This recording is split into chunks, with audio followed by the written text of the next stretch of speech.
Phone लावतो आहे पण मोबाईल स्विच ऑफ आहे. काही कळत नाही आहे मला. तू धर्मेश भाईला कॉल करून बघतो. तो कुठे आहे? तो कुठे असणार? नेहमीच्या ठिकाणी. आणि आता तो फोन घ्यायला शुद्धीदाचा भाव आहे ना. तू मला अनर्थ झाला रे. मला पैशाची गरज आहे. काही करा. 1,00,000 तरी जमा करा रे काही करू. काय झालं भैया? आता आणखी आम्ही काय प्रकार करून आलाय? थांब भुवन, त्याचं ऐकून घे. अरे काय काय त्याचं? हे फक्त भैया त्रासच दिलाय. हो रे, मी माझ्या बाईला फक्त त्रासच दिलाय रे.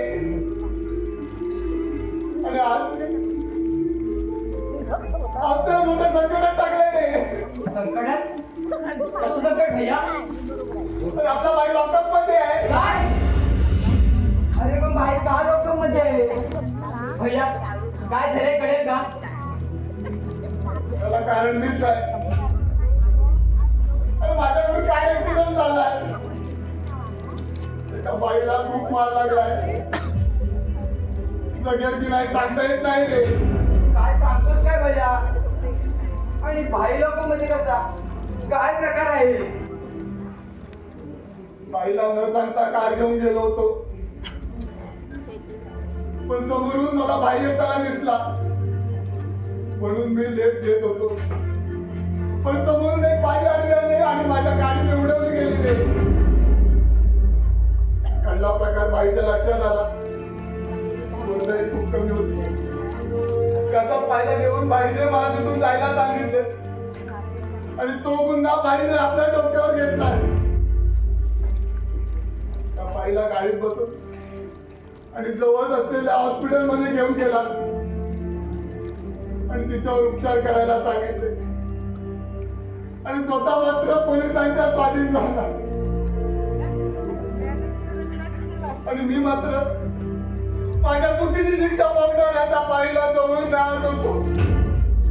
मोठ्या भावाच्या मोठेपणाला जवळून पाहत होतो रे. म्हणजे तर तुझ्या गुन्ह्याची शिक्षा तर भाई बघणार. अरे मग तू घाबरलो होतो रे. अरे किती स्वार्थी आहे तू भैया. थांब भुवन. नाही माहित. बरोबर आहे याचं. मी खूप स्वार्थी आहे रे. लहानपणापासून मी बाईचा फक्त तिरस्कारच करत आलोय. अरे बाईने आईवर वेळीच उपचार केले नाही. पर्यायी तिचा आजार बळावला आणि त्यातच ती आम्हाला सोडून गेली. त्याला जबाबदार मी बाईला धरलं होतं रे. पण आज करून चुकलंय. जो भाऊ काही कामाचा नसताना त्याचा गुन्हा आपल्या डोक्यावर घेऊ शकतो त्याने आपल्या आईसाठी काही प्रयत्न केले असते काय रे. आता कळलं ना तुला भाई आजसाठी का भगवान आहे तो. पण मात्र तो याच गोष्टीचा तिरस्कार करत आला. झालाय गुन्हा माझ्याकडून. एक नाही अनेक गुन्हे झाले. त्या गुन्ह्याची शिक्षा मात्र आता बाईला भोगावी लागते. पण मी आता उगणार नाही. मी त्याला बाहेर काढणार. काही करून मी त्याला बाहेर काढणार. Hello hello Dinya. हॅलो अरे प्रॉब्लेम झालाय. हॅलो अरे आपल्या बाई लॉकअप मध्ये आहे रे. Hello hello Dinya. अरे हॅलो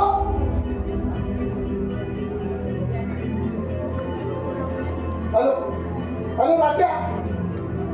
राजा आपला भाई कळलं तुला. हॅलो बाईक ना. Hello Raja Raja. Hello Sandeep. Hello hello ऐक ना. हॅलो संदीप. हॅलो अरे फोन उचला ना रे चालत तो. अरे तुमच्या अडचणीत मी कायम तुमच्या बरोबर होतो रे. आणि आज आज मी अडचणीत आहे तर हात वरती करता का रे चालेल नो. अजून एक आणि शेवटचं. काल जे तुझ्याबरोबर पहिला 7 जण होते पण येणाऱ्या काळात तुला किती साथ देतील ते आता नाही कळणार. हो बाई तू बरोबर बोलला होतास. वेळेला तुम्हीच कमी येत नाही रे. आणि आता माझ्या बाईला बाहेर काढायचं आहे ते झाले आरोप करून हात वर करतायत रे. निघेल रे काहीतरी मार्ग. अरे माझ्यामुळे तो अडकलाय रे. तर तुझ्यामुळे अडकलाय ना म्हणून तुला वाईट वाटतंय. अरे या आधी किती त्रास दिलाय त्याला, त्याचं किती वाईट वाटलं असेल माहितीये तुला. भुवन, तुला काय बोलायचं ते बोल. मी काय नाही बोलणार, पण या वेळेला आपल्या बाईला बाहेर कसं काढता येईल याचा विचार करूया रे. भुवन, आपल्याला काहीतरी करायला हवं. भुवन, तू आकाशच्या बाजूला होतोस का? हो, आपल्याला आकाशच्या बाबांची मदत होऊ शकते. हो हो, एक मिनिट हा.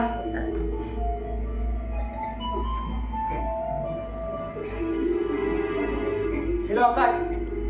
हॅलो अरे आकाश ऐक ना. भाई. अरे आकाश नंतर का बोलतो मी भाई. माझा मित्र संदेश आला होता, त्याने प्रयत्न केले जामिण्यासाठी. बाई, घाबरू नकोस, काही होणार नाही. पण मी आहे ना, मी हॉस्पिटलला जाऊन आलो. अजून डेंजर झोन मधून बाहेर नाही आले. मी तिच्या फॅमिलीला भेटलो. सध्या बोलायला काहीच तयार नाही. कॉम्प्रोमाइज साठी काही प्रयत्न करतात ते करून पाहू. बाई, बाई मला माफ कर रे. माझ्याकडून फार मोठा गुन्हा झाला रे. माफ कर रे मला, माफ कर रे.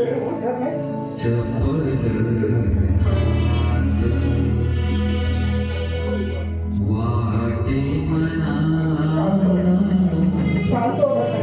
शांत हो.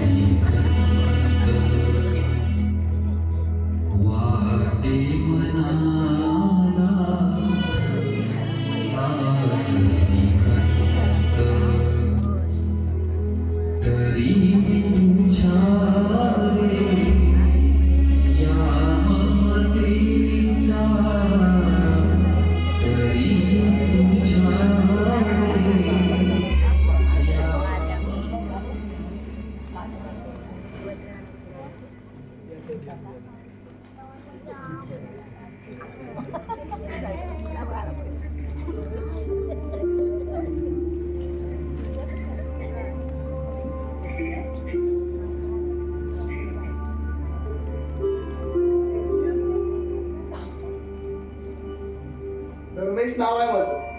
इतक्यात विसरलीस तन्वी. तुझ्या नावात असं काय आहे की मी ते लक्षात ठेवावं? तुझ्या तरी नावात असं काय आहे, पण ते माझ्या लक्षात आहे ना. मी सांगितलं नव्हतं तुला लक्षात ठेवायला. जाऊ दे, या छोट्याच्या नादाला काय लागते मी. अच्छा, म्हणजे आम्ही छोटे आणि तू मोठे आहे. कशाने? कर्तृत्वाने, स्वभावाने की पैशाने? काय माहिती रे तुला माझ्याविषयी? तूच काही जाणून आहे मी. एखाद्याची माहिती काढणं वेगळं आणि एखाद्याला समजून घेणं वेगळं. तुला माहिती असेलही कदाचित, पण ती अपुरी आहे. मग पूर्ण काय ते तू मला सांग. तुला सांगणं मला जरुरीचं वाटत नाही. जरुरी वाटत नाहीये की काही सांगण्यासारखं नाही आहे. मी तुझ्याशी डिस्कस करायला आलेली नाहीये. मग कशासाठी आले? पहिला त्रास आहे का? हे बघ, तुझी फालतू बडबड आहे ना, बंद कर. आणि हे बघ, मी इथे कुणालाही त्रास द्यायला आलेली नाही. आणि राहता राहिला प्रश्न विक्रमचा आणि माझा, ते आमचं आम्ही पाहून घेऊ. तू आमच्यामध्ये इंटरफेअर करू नकोस, कळलं? तुला तुझी लाईफ कशी जगायची आहे ते तू जग, पण तुझ्यामुळे माझ्या बाईला त्रास झालेला मी सहन करणार नाहीये. तुला जरी त्याची काळजी नसली तरी आम्हाला आहे. मी विक्रमला त्रास देते हे कुणी सांगितलं? विक्रम ना? तो काय सांगणार? आजही तुझ्याबद्दल त्याची चांगली मत आहे. आजही तुझ्यावर तो प्रेम करतोय, पण तुला त्याच्या प्रेमाची कदर आहे कुठे? तुला पैसा हवा होता, फ्रीडम हवं होतं. माझं ऐकून घेणार आहेस का? तू माझा ऐक. तुला काय मिळालं बाईला त्रास देऊन? हा, ज्याने तुला स्वतःपेक्षा जपलं त्याला त्रास देताना तुला काहीच नाही वाटत का? तुझ्यासारख्या स्त्रिया स्त्री जातीला कलंक आहेत म्हणून तुम्ही जगूच शकत नाही. रमेश, काय बोलतोस याचं तरी भान आहे का? पण भाई, कुणाच्या अंतर्मनाचा तळ गाठता येत नसेल तर त्याच्याबद्दल इतकाही बोलू नये. अरे ही काय खेळणार माझ्या आयुष्याशी? अरे ही तर स्वतःच्या आयुष्याची खेळते. मुलीच्या नजरेत महान बनवले मला, पण मात्र त्याग केल्यास सर्वस्वाचा. अरे गाळा गोठलाही ना आपल्या प्रेमाचा, आपल्या स्वप्नांचा. का माहितीये, मी सुखी व्हावं म्हणून. अरे लोकांमधूनच मला बाहेर काढलं आणि मला कळू नये म्हणून संदेश तर आपल्याकडे.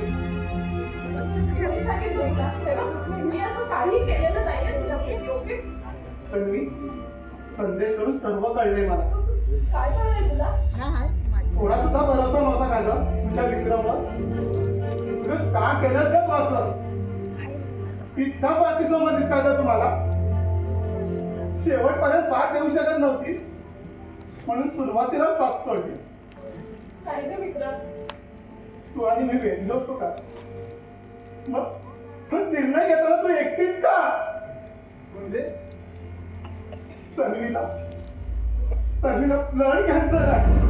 काय?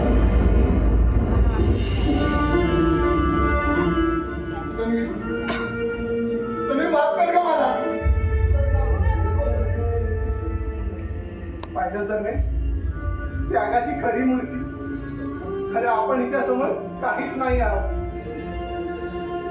विक्रमशिवाय एक क्षणही न राहणारी तन्वी. अरे लग्न करते म्हणून माझं मन वळवण्याचं केवढं मोठं झालं.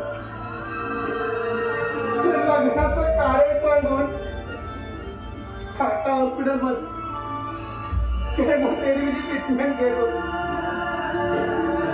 या ट्रीटमेंट केसांवर परिणाम होतो हे आपल्या लक्षात येऊ नये.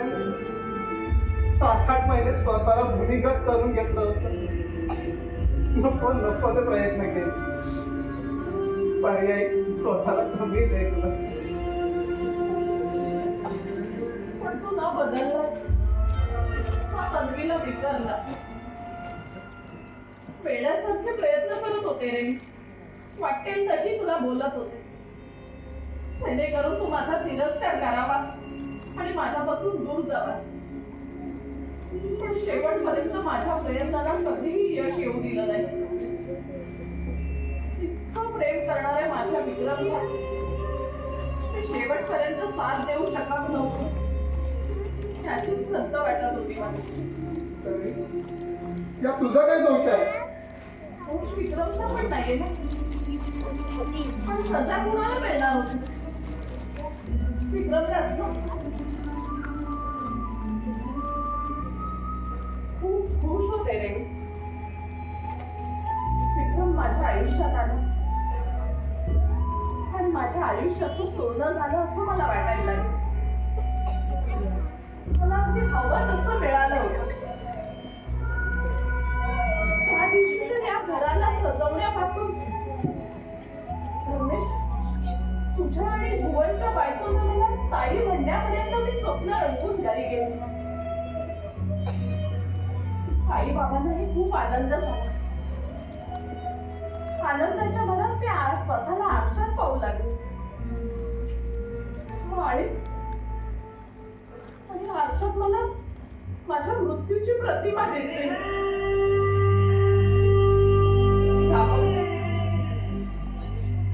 आई बाबा काळजी करतील म्हणून त्यांना न सांगताच मी डॉक्टरांकडे गेले. ऐकून माझ्या पायाखालची जमीन सरकली.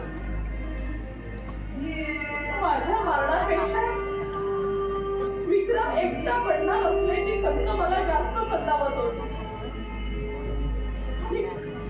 आणि म्हणून मी निर्णय घेतला विक्रमला माझ्यापासून पराभूत करण्याचा. मला मी वाटेल तशी बोलत होते. माझं काळे चिरत होते.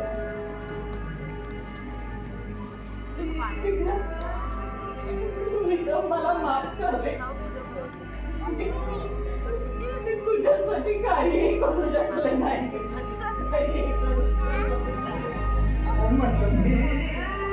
कोण म्हटलं तू काही करू शकत नाही? तू नेहमीच माझ्या जवळ होती आणि असणार आहे. हे वेळ का करतेस? हे बघ, आयुष्यात किती दिवस शिल्लक राहिले हे महत्वाचं नाही. आपण ते एकत्र कसे करणार आहोत ते महत्वाचं आहे. म्हणूनच म्हणूनच उद्याच आपण लग्न करतोय. उद्या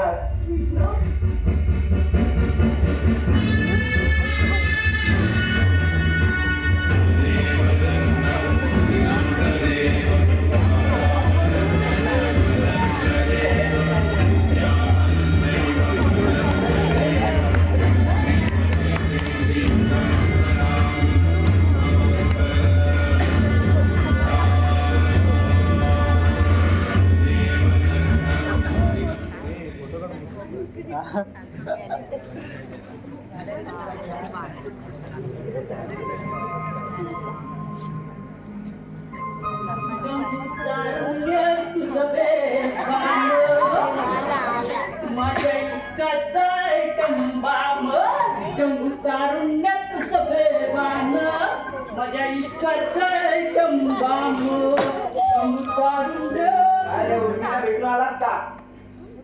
नाही बा त्यांना असं नाही विचारता नाही सहज खूपच खुशीत दिसतोय. त्यांना माझं येण्याचं काय घेऊन बसला काय कोणाला आणायचा आणि व्हायचा पुढे सहज हो पुढे. सकाळी माझ्या कामाला ती काय व्हायचं घर करून करणार काय तुम्हाला वेळ नंतर का?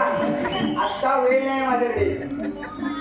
काय बोलता तुम्ही आणि मी काय रिकामी बसलाय काय बोलायचं तुम्हाला काय पण बोलायचं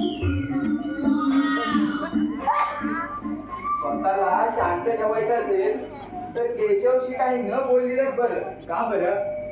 आता कोणती रिहर्सल की तुझ्या बरोबर? अरे कसली रेस आणि कसलं काय? त्याला काही विचारा अपेक्षित उत्तर देणारच नाही. कोण त्याची स्टोरी नक्की चालू करणार? मग आपल्यालाच विचार येतो याला का विचारलं मी. मग आता तुला विचारतो, तुमचं झालं असेल निघूया. कधी वेळेत बाहेर पडणार नाही तुम्ही. ए माझं केव्हाच आवडलंय. बोलला उशीर झालाय. काय यार, इंटरव्ह्यूला उशीर होणार असेल तर पुढे काय करणार देवच जाणं. भुवन, ए भुवन. हो हो आलो आलो. अरे ये लवकर. अरे काय यार, किती उशीर. हो झालं चला. आणि काय रे, तुला ती काय घाई लागली आहे? नोकरीची खरी करता आम्हाला आले. हो आकाश, अरे तू काय इतके प्रयत्न करतोय? तुझ्या बाबांचा पैसा तुलाच काय, तुझ्या पोरांना पण संपायचा नाही. हे चांगल्या. मला माझी स्वतःची ओळख निर्माण करायची आहे. कळलं? चला आता. केशव, हो आलो आलो केशव. काय बोलताय मला बोलावलं हो आम्ही निघालो आहोत हा निघा तुम्ही पण जाता आहे कुठं इंटरव्ह्यूला. बरं बरं संभ्रम लावा आणि माझ्यावरचा पण नमस्कार करा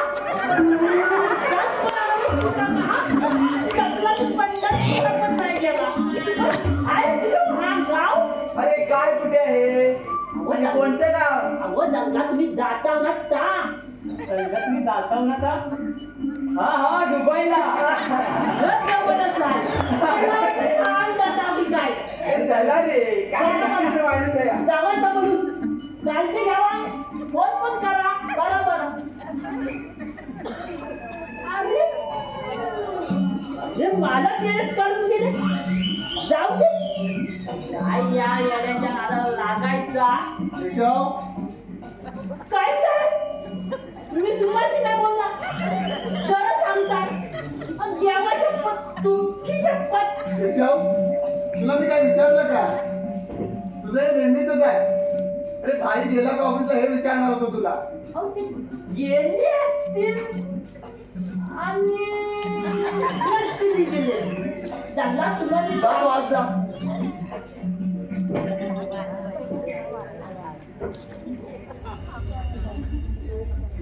रोहित, सॉरी धर्मेश, तुम्हाला पुन्हा इकडे येऊन बजावलं होतं. तरी सुद्धा आला.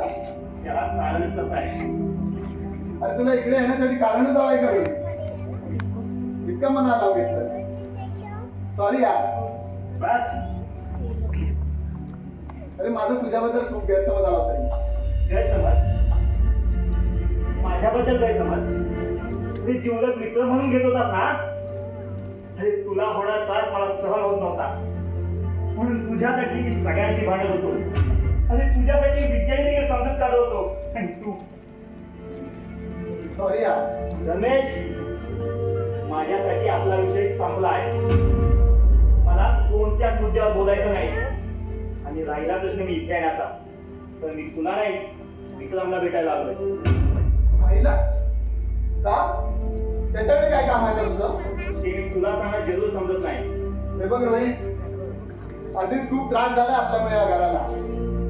त्यामुळे मेहरबानी कर आणि तू तुझी लाईफ जग आणि आम्हाला आमची लाईफ जगू दे. आता समजत तुझे मला.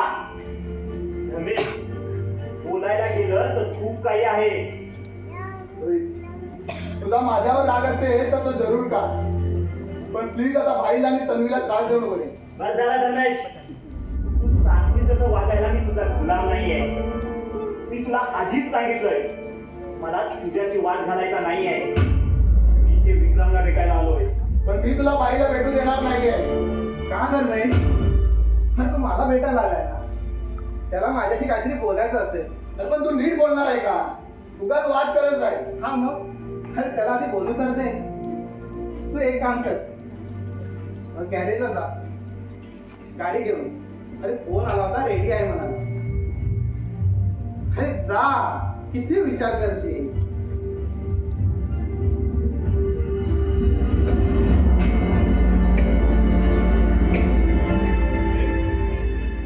बस रोहित, हे बघ विक्रम, आपण आरामात बोलूया आणि चहा वगैरे घे.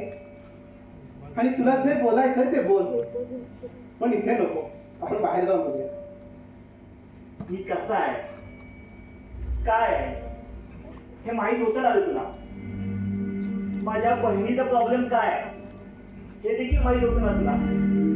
आणि तरी तू तिच्याशी लग्न केलं का विक्रम, का? अरे तुला सांगितलं ना आपण बाहेर जाऊन बोलूया म्हणून. अरे या इथे कसाही बोलत होतास, कसाही वागवत होतास, तेव्हा फरक पडत नव्हता रे मला. पण आता फरक पडतो. तुला तुझ्या बहिणीची काळजी नसते ना, तरी मला माझ्या बायकोची काळजी आहे. कारण ती आजारी, असाध्य आजार दंडात तिला. कधीपणा न होणार. विक्रम, माझ्या बहिणीला ब्लड कॅन्सर आहे, त्याची जाणीव होती ना रे तुला. आणि तरी तू तिच्याशी लग्न केलं. इतका कसा महान होऊ शकतोस रे तू विक्रम.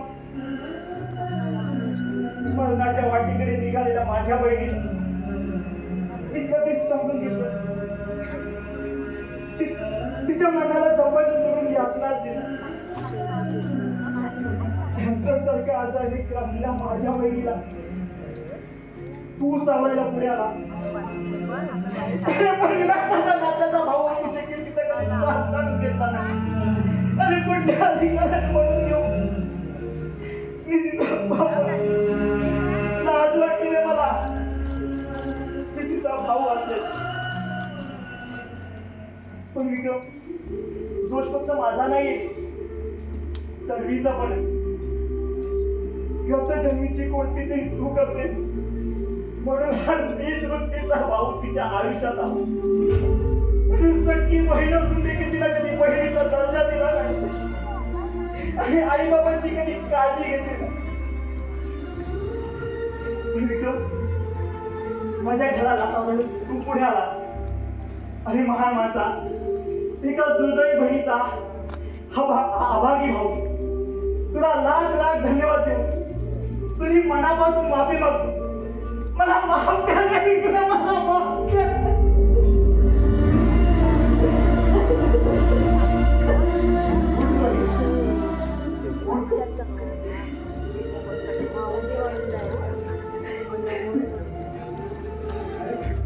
चांगल्या आणि वाईट माझा फरक समजला, यातच सगळं आलं रे.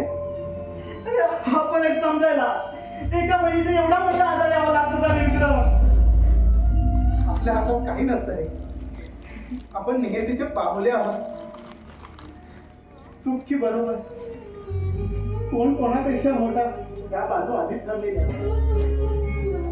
सुखदुःखाच्या, प्रेम भांडणाच्या सीमारेषा पार करण्याचा खेळ खेळवणं ही नियतीची नीव आहे. या खेळातले आपण प्यादे आहोत.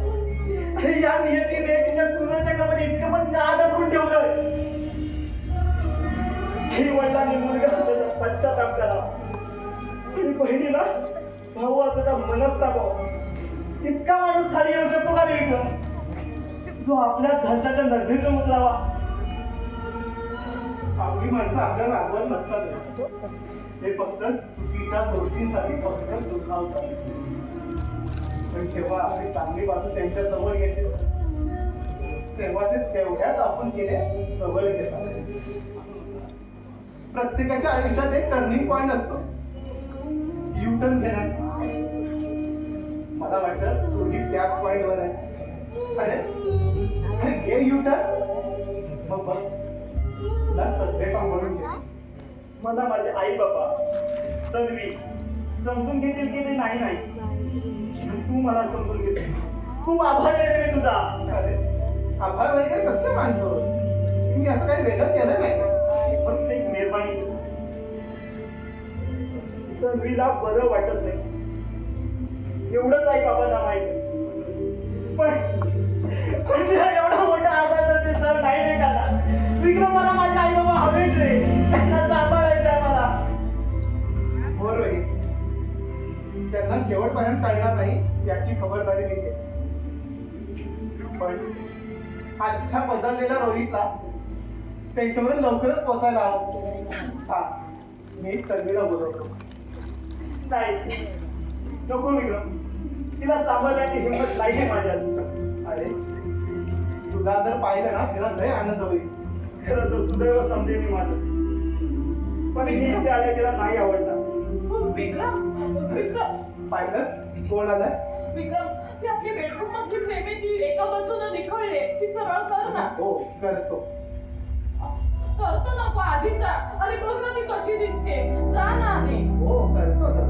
पाहिलंच रोहित, अरे मलाही जरा बसायला देत नाही. हे कर ते कर कसं सांगत बसते. काल काय झालं सांगतो तुला? काल काय झालं विक्रम? काही नाही, ती प्रेम बघता.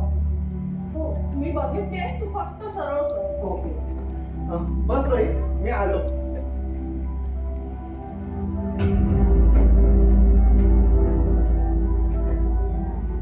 तू इथं का आलायस? कशी आहेत तरी? मी विचारलं तू इथं का आलायस? औषधे घेतेस ना वेळेवर? मी मेले तरी तू काळजी करू नयेस असं मला वाटतं. आणि मी औषध कशाला घेऊ? काय झालंय मला? तुला बरं वाटत नाही असं कळलं म्हणून आलं. त्यासाठी विक्रम जेवढी काळजी घ्यायची तेवढी घेतो. तुझ्या सहानुभूतीची मला गरज नाही. सहानुभूती नाही दाखवत आहे का तन्वी? एक मिनिट, तुझ्या डोक्यात काय आहे आता? आता कुठला प्लॅन करून आलायस तू? हे बघ, विक्रम आता एकटा नाही आणि त्याला धमकी द्यायला की आता तुझी बहीण राहिलेली नाही, तेव्हा तुझा या घराशी असलेला संबंध संपला. तुम्हाला कोणीच त्रास देणार नाही, कोणी फक्त स्वतःची काळजी घे गं. तू असा का वागतोयस? तुझ्या डोक्यात ना काहीतरी नक्कीच आहे, त्याशिवाय तू एवढं गोड बोलणार नाहीस. धमक्या देऊन झाल्या तरी तुझ्या हाताला काही लागलं नाही. आणि आता हे बघ रोहित, तू आता विक्रमला त्रास देऊ नकोस. इतक्या वर्षानंतर तू आज खूप खुश दिसतोय रे. हे बघ, मेहरबानी कर आणि तू जा इथून आणि पुन्हा इथे कधीही येऊ नकोस. मी तुमच्या आयुष्यातून दूर गेलो, तुम्ही खुश राहशील ना गं? खरंच खूप बरं वाटेल मला. खरंच तू दूर जा आणि परत कधी इथे येऊ नकोस. ठीक आहे, येतो का? तन्वी, आईला एकदा भेटून जा, खूप आठवण काढत होती. येतो तरी.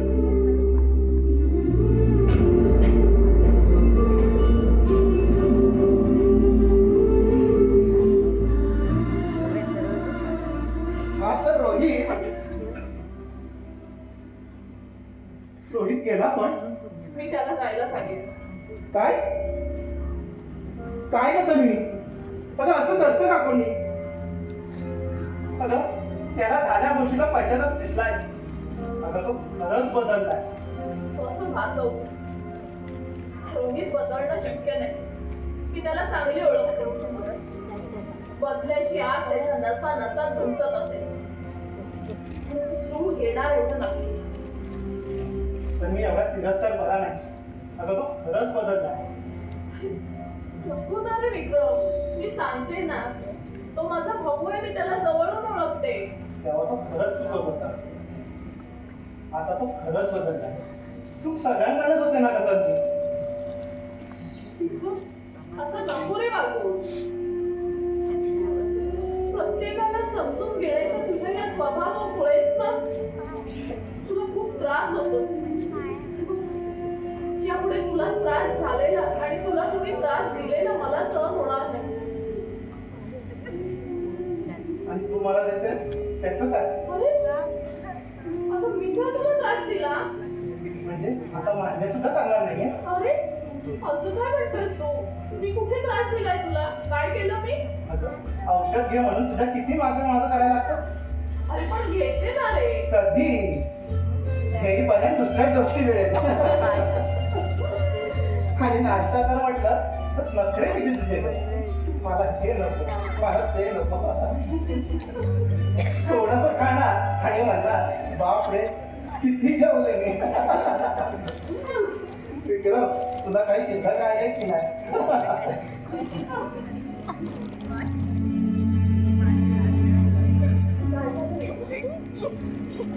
काही नाही. खोटं सुद्धा तुला नीट बोलता येत नाही. खाणावलेल्या डोळ्यांच्या ओल्या झालेल्या कडा मला स्पष्ट दिसतात. माझ्या आयुष्यातले 2 क्षण कसे वाढतील यासाठी धडपड करणारा विक्रम. मरणाच्या दारात उभी असलेली आपली तन्वी जास्तीत जास्त खुश कशी राहील याच विचारात मग्न असलेला विक्रम मला कळतो. मी जगणार नाही म्हणून असं नाही बोलायचं. विक्रम, रोहित बदलला हे मलाही कळलं. तू त्याला माफ केलंस की नाही हे मला पाहायचं. थँक्स विक्रम. हे वेळेबाई थँक्स काय त्या. बरं सांग आज आपण कुठे जायचं? आमच्या साहेबांना ऑफिसला जायचं नाही वाटतं. चालेल. विसरलीस ना मी तुला काल काय बोललो होतो? मी 8 दिवस सुट्टी घेतली म्हणून. विक्रम, अरे तू किती बिझी असतो हे माहितीये मला, तरी मुद्दाम का करतोस तू? हे बघ, तू जेवढा वेळ मला देतोस ना तेवढा पुरेसा आहे रे. सांग ना पण कुठे जायचं आज? ते बाहेर जायची तयारी का? बाबा आणि का बाबा तुम्ही एकटेच आलात? आई कुठे? तिला नाही का घेऊन यायचं बरोबर? अगं हो हो किती प्रश्न विचारशील. तुझ्या बाबाला जरा बसायला तरी दे. बाबा बसा. केशव, केशव, हॅलो, एक ग्लास पाणी कमी बघू. बाबा मला खूप बरं वाटलं तुम्हाला. बरं झालं तुम्ही आला. आम्ही संध्याकाळी येणारच होतो. कधी जमलं होतं आपलं? काही एकट्याने ठरवलं तुला सरप्राईज देणार होतो. हो का? हो मग जाऊया आपण हो संध्याकाळी. नक्की जा. बाबा तुम्ही बसा, मी तुमच्यासाठी काहीतरी खायला घेऊन येते. नको तरी मी आता थांबत नाही. नाही तरी पण थोडं तरी काहीतरी खाऊन जा. आलेच.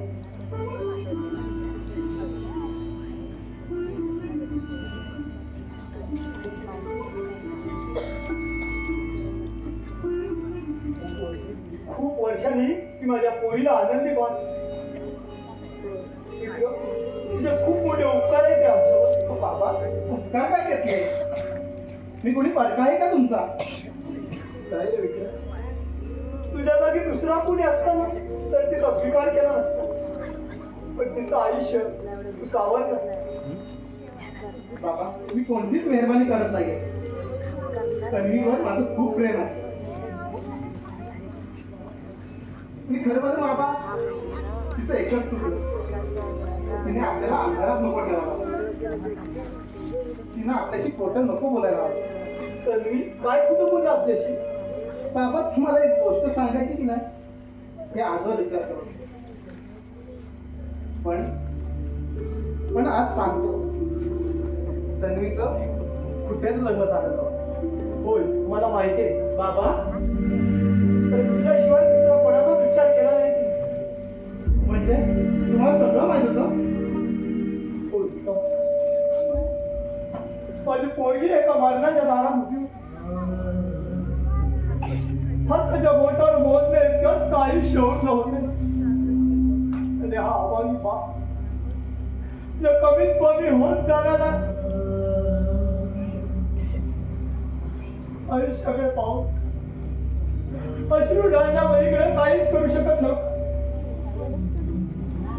सगळं माहिती होतं रे मला. तासन तास रडत असलेले माझे पोट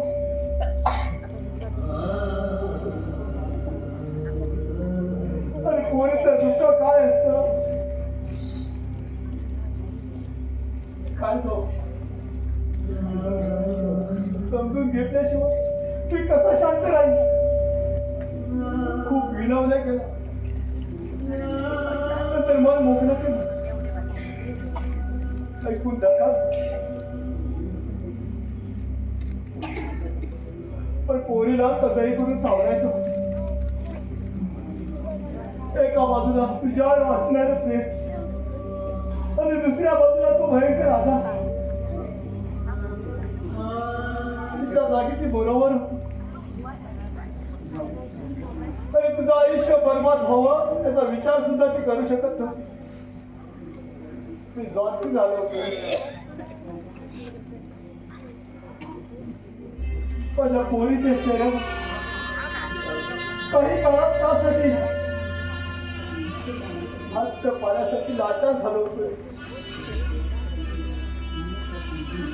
म्हणून तुला समजून घे अशा विनवण्या करत होते.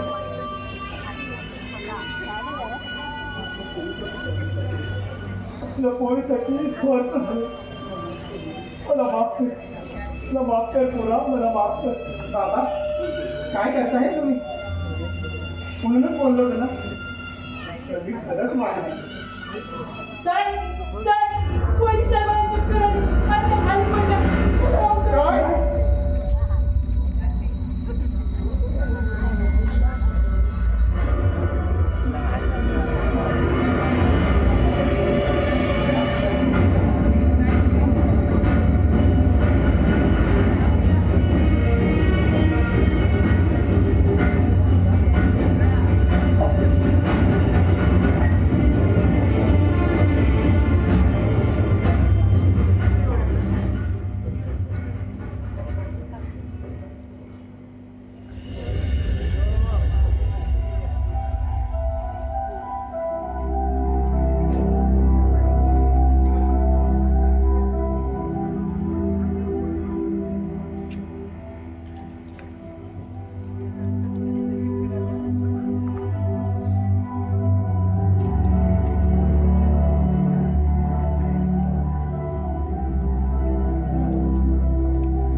बरं वाटेल बहिणी, नका काळजी करू. आपण एक काम करूया, डॉक्टर आपटे यांची अपॉइंटमेंट घेऊया. आकाश, बघणार मी इथे का अपॉइंटमेंट? अरे भाईला विचारावं लागेल रे. भाई नाही म्हणणार नाही.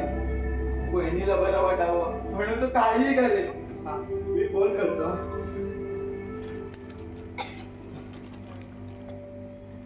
हॅलो, आपटे गेली का? एक अपॉइंटमेंट घ्यायची होती. हो,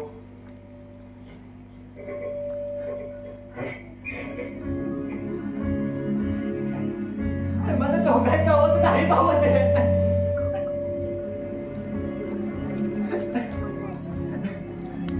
अरे काय वाढवलं नेते त्यांच्या आयुष्यात. आणि त्यांच्या तोंडाला काय सगळं. अरे भाईने कुणाचं काही वाईट केलं नाही रे. त्याच्या आईचा चूक नाही. सरळ सोप्प जीवन नियतीने देवाला सुद्धा दिलं नाही. आणि आपण तर माणसं आहोत रे.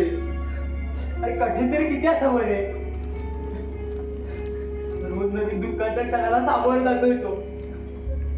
मृत्यूच्या सापात अडकलेल्या वहिनीला पाहून परत यात्रा भोगता येतो. त्याला आता काय करणार आपण? नियतीचा भाग समजायचं आणि काय. डॉक्टर आपले ऑपरेशन मध्ये बिझी आहे. 10 मिनिटांनी फ्री होती. आपण जाऊनच भेटूया का त्यांना? हो, हे बरं पडेल. वहिनी फाईल घ्या रमेश. हा, मी आणतो.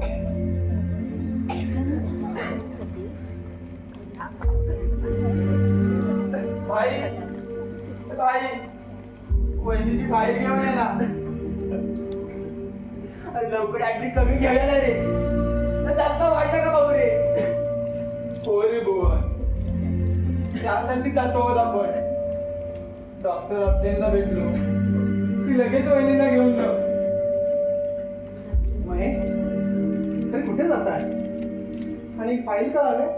डॉक्टर आपले याची अपॉइंटमेंट घेतलो आम्ही. भाई डॉक्टर अब्देंना भेटतो आणि ते म्हणतील तसं चालेल ना भाई? हो, ठीक आहे. जा, भेटून या. फाईल राहू दे, ते अवेलेबल आहेत ना, ते पाठवून घ्या. ओके भाई, या. येतो आम्ही.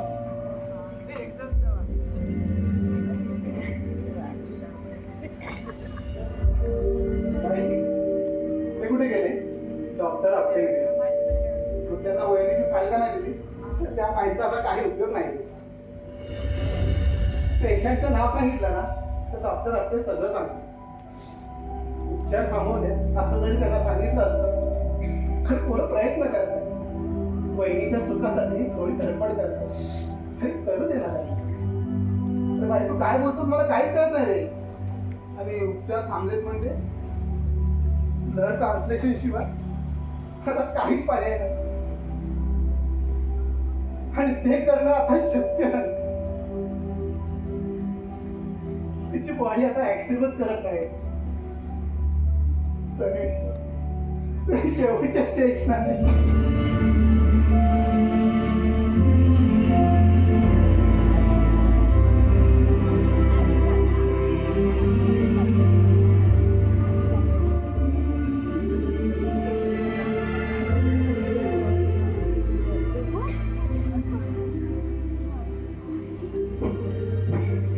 रमेश, विक्रम भेटला मला बाहेर, पण तो तर म्हणाला मी नाही बोलवलं म्हणून.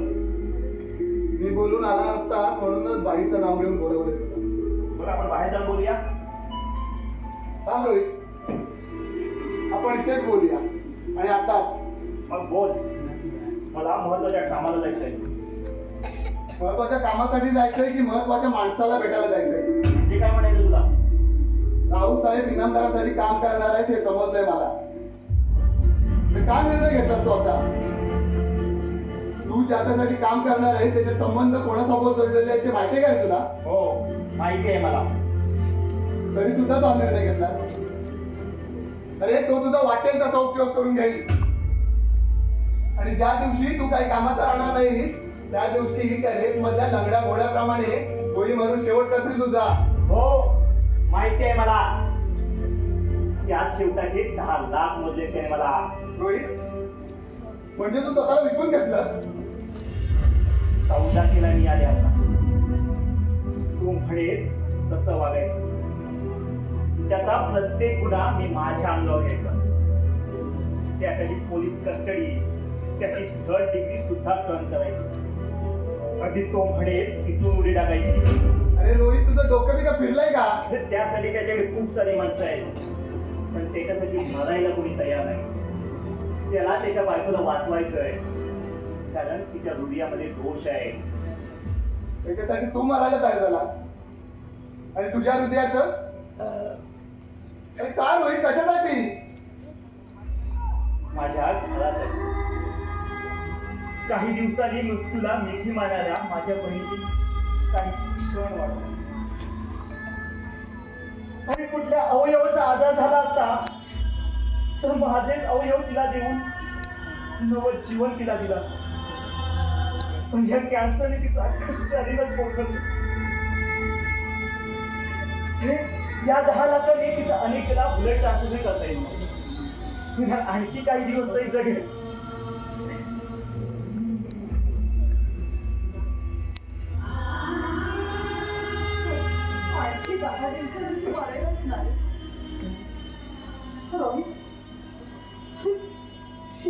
क्षणी सुद्धा तू आपल्या बहिणीला त्रासच देणार आहेस नाही नाही का तरी मग हे का बलिदान करतोयस तू तुझ्या 10 लाखांनी तर आणखी 10 दिवस जगेल पण या 10 दिवसांसाठी आई बाबा आयुष्यभर यातना भोगत राहतील त्याचं का मग काय करू का तरी आता पण तुम्हाला फक्त त्रासच दिलाय मग आता तरी काय करतोयस रे?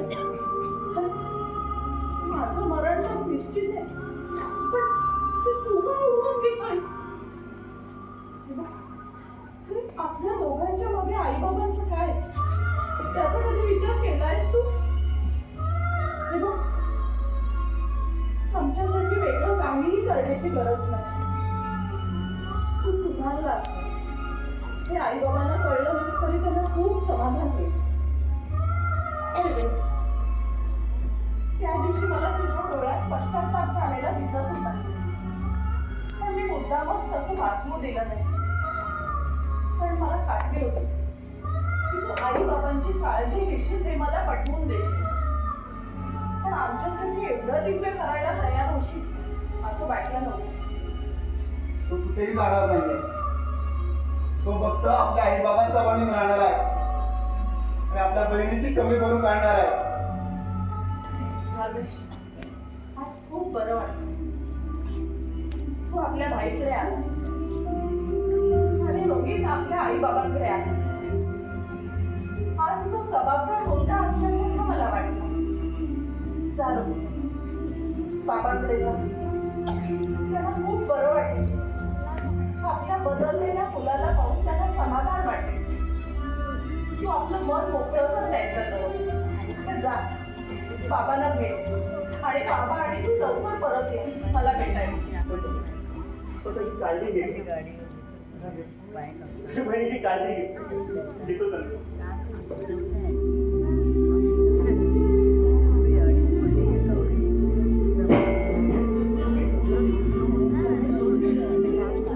विनंती आहे विक्रमला कधी अंतर देऊ नकोस आजपर्यंत त्याने सर्वांना आधार दिलाय तर तूच त्याचा आधार बनून राहा होय पण तू विनंती का करते अगं आईच्या ठिकाणी असलेली वहिनी आहेस तू माझी हक्काने बोलू शकते आणखी हा हक्काला सांग विद्याला जाऊन सांग मी लवकरच तिला मागणी घालायला येणार पाहतोस काय माझ्याकडे माझं कामच आहे हे बघ, मी नाही येऊ शकले तर तिला सांग तिला याच घरात यायचं नाही असं बोलू नको तू असणार आहे जा लवकर आणि लवकर परत ये. जा.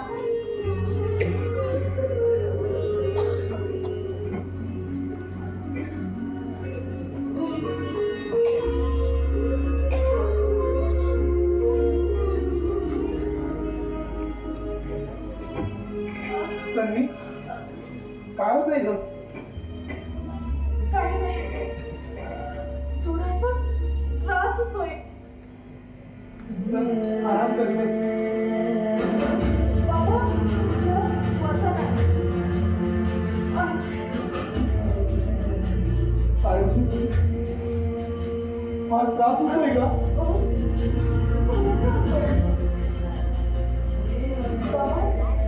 पाहिजे का आपला रोहित आता बदललाय तो आता तुमची काळजी घे हो तन्वी मी बाबाला सगळं सांगितलं तू औषध घ्यायचं आणि आराम करायचं चल चल चल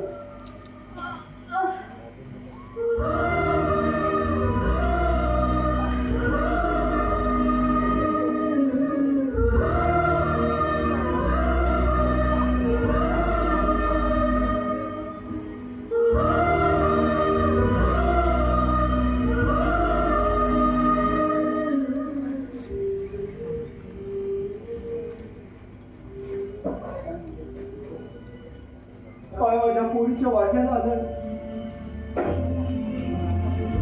त्या बापाला उघड्या डोळ्याने पाहावं लागलं काहीतरी दुर्दैव ते कोणते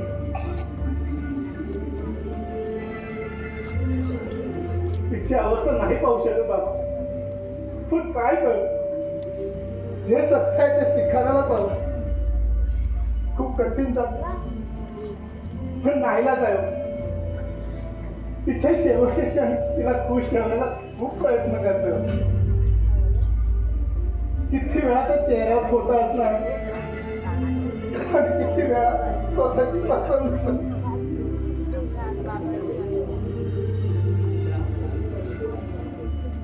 कळतंय रे मला विक्रम, तुला किती यातना होत असतील. तो अंदाज आला. काळजी घे. येतो येतो. बाबा बाबा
असं काय रे माझं आई शेवटचं प्रॉमिस कर. तू लग्न कर माझ्यासाठी. नाही तुला प्रॉमिस ठेवले. मला माहिती आहे तुझ्याशिवाय कोणाचा विचार केलाय नाही का आणि करणार शेवटपर्यंत. तुझा तरी काय होतं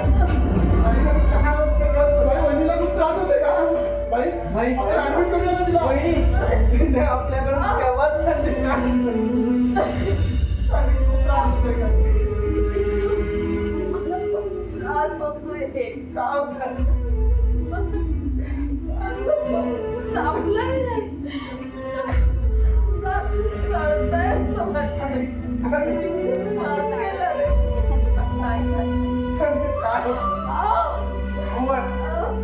पाणी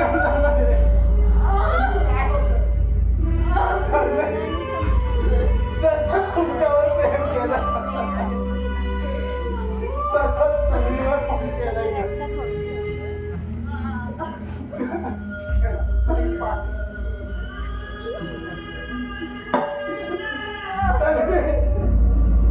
आम्ही चंद्रबाबाच्या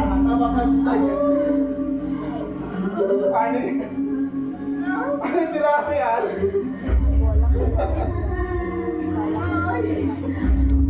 मी तिला इथे खेळताना पाहतो.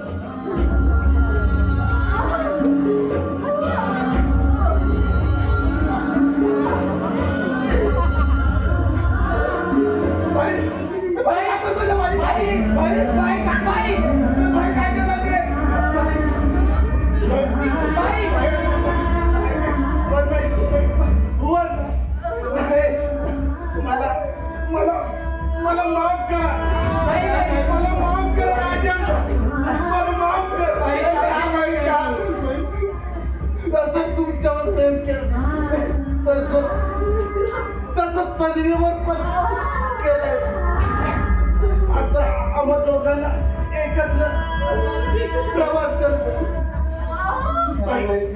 का बाई का पहिला डॉक्टरला गेलो नाही. कुठेही जायची गरज नाही. तुमच्या बाईने बहिणीला आता एकत्र प्रवास करू.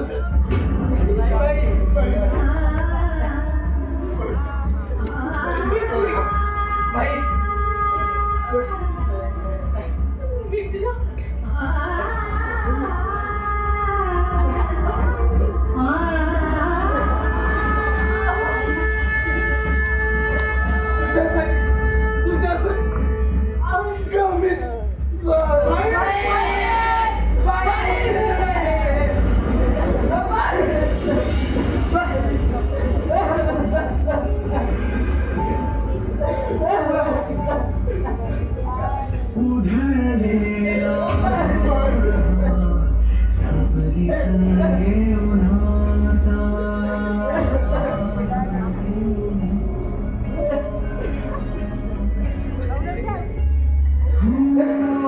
उधळलेला डाग हा सावली संगे